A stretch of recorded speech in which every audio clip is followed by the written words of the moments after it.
নমস্কার বন্ধুরা, আপনারা দেখছেন ভারত ও বিশ্ব। বন্ধুরা, আপনাদের কাছে আমার একটি অনুরোধ, আপনারা আমার চ্যানেলের ভিডিওগুলিকে অবশ্যই দেখবেন এবং একটি লাইক করে চ্যানেলটিকে সাবস্ক্রাইব করবেন। ধন্যবাদ। বন্ধুরা, ভারতীয় বংশোদ্ভূত ঋষি সুনাক হতে চলেছেন ব্রিটেনের আগামী প্রধানমন্ত্রী। কিন্তু হিন্দুত্ব নিয়ে বয়ান দেওয়া কি ঋষি সুনাকের উপরে ভারী পড়তে চলেছে?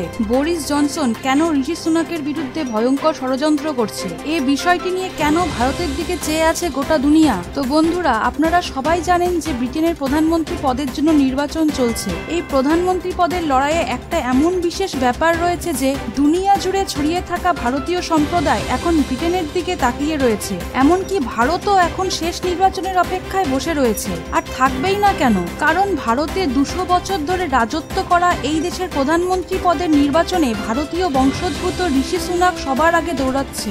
সবচেয়ে বিশেষ ব্যাপার হলো যে ঋষি সুনাক ওসব মানুষদের মতো নয় যারা অন্য দেশে গিয়ে নিজের দেশ ভারতকে পুরোপুরি ভুলে যায়, ভারতের নামে অনেক উল্টোপাল্টা কথা বলে। ঋষি অনেকবার বিশ্বের সামনে এমন কিছু বয়ান দিয়েছেন যেটার জন্য সমগ্র ভারতবাসীর বুক গর্বে ভরে গিয়েছে। প্রত্যেকটা ভারতবাসী ঋষি সুনাককে নিয়ে খুবই গর্ব করে। এই জন্যই ইংল্যান্ডে বসবাসকারী ভারতীয়রা মনে প্রাণে ঋষি সুনাককে সমর্থন করেন। বন্ধুরা, আপনাদের হয়তো অনেকের মনে প্রশ্ন জাগতে পারে যে ঋষি সুনাকের মধ্যে এমন বিশেষ কি আছে যার জন্য গোটা ভারতবাসী তাকে নিয়ে গর্ব করে? কারণ দুনিয়ায় অনেক ভিন্ন ভিন্ন বড় দেশে ভারতীয় বংশোদ্ভূতরা বিভিন্ন পদের শিখর ছুঁয়েছে, কিন্তু তারা তখন ভারতকে কোনো বিশেষ গুরুত্ব দেয়নি। এদিক থেকে বিচার করে দেখলে ঋষি সুনাক একদমই ভিন্ন। উনি এর আগে গীতার উপর হাত রেখে বিভিন্ন পদের জন্য শপথ গ্রহণ করেছিলেন। ঋষি সুনাক একথা গর্বের সাথে ঘোষণাও করেছিলেন যে তিনি একজন গৌরবশালী হিন্দু। তিনি বলেছেন, বর্তমানে আমি ব্রিটেনের নাগরিক হতে পারি, কিন্তু আমার ধর্ম হিন্দু। ভারত আমার ধার্মিক এবং সাংস্কৃতিক ঐতিহ্য।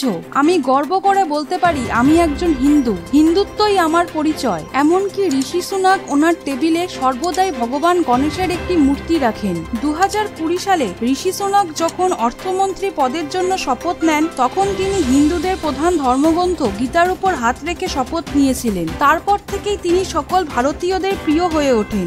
ঋষি সুনাকের এই বয়ানেই গোটা বিশ্বে শোরগোল শুরু হয়ে গেছে। তাই তার বিরুদ্ধে এখন অনেক জাল বিছানো হচ্ছে। ব্রিটেনের প্রাক্তন প্রধানমন্ত্রী বরিস জনসন ঋষি সুনাকের বিরুদ্ধে পুরো শক্তি লাগিয়ে দিয়েছে যাতে সে কোনোভাবেই জিততে না পারে। কিছু শ্বেতাঙ্গরা মনে করে যে ভারতে আমরা রাজত্ব করেছি সেই ভারতের মানুষ যেন ব্রিটেনে রাজত্ব করতে সফল না হয়। কিন্তু ঋষি সুনাক যে দ্রুত গতিতে এগোচ্ছে তাতে মনে হচ্ছে ভারতীয়দের জন্য খুব শীঘ্রই সুখবর আসতে চলেছে। 5ই সেপ্টেম্বর ব্রিটেনে ভোট গণনার ফল প্রকাশ হবে। তো বন্ধুরা, আপনাদের কি মনে হয়, বরিস জনসন কি ঋষির বৃদ্ধিপ্রাপ্ত পদক্ষেপকে আটকাতে সক্ষম হবে, নাকি ঋষি সুনাক প্রধানমন্ত্রী পদে জয়লাভ করে পুনরায় গোটা ভারতবাসীর গর্বের কারণ হয়ে উঠবে? এই বিষয়ে আপনাদের যে মতামত থাকবে তা কমেন্ট বক্সে অবশ্যই জানাবেন।